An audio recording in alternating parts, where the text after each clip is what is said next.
আপনার কি দাঁত হলুদ হয়ে যাচ্ছে, প্লাক জমে হাসি ফিকে হয়ে গেছে, মুখের দুর্গন্ধ নিয়ে বিব্রত হন মাঝে মাঝেই? মাত্র দুটি উপাদান দিয়েই এই সমস্যার সমাধান করা সম্ভব। অবাক হচ্ছেন? কিন্তু এটা সত্যি। আমরা অনেকেই নিয়মিত ব্রাশ করি, কিন্তু তারপরও আমাদের দাঁত হলুদ হয়ে যায়, দাঁতে প্লাক জমে এবং মুখে দুর্গন্ধ হয়।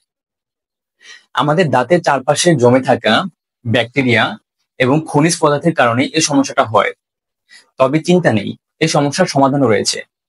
মাত্র দুটি উপাদান, বেকিং সোডা, যেটি অবশ্যই হতে হবে খাবার সোডা, এবং 3% সোডিয়াম পারক্সাইড দিয়ে এই সমস্যার সমাধান করতে পারবে।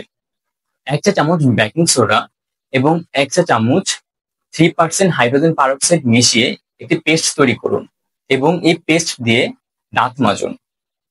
সপ্তাহে আপনি 3 থেকে 4 দিন এটা করতে পারেন। আর এটা রাতের দিকে করার চেষ্টা করবেন। তবে সাবধান, এটি প্রতিদিন করতে যাবেন না। সপ্তাহে অবশ্যই 3 থেকে 4 দিন করবেন এবং দাঁতে বেশি ঘষাঘষি করবেন না, তাহলে দাঁতে এনামেলে ক্ষতি হতে পারে।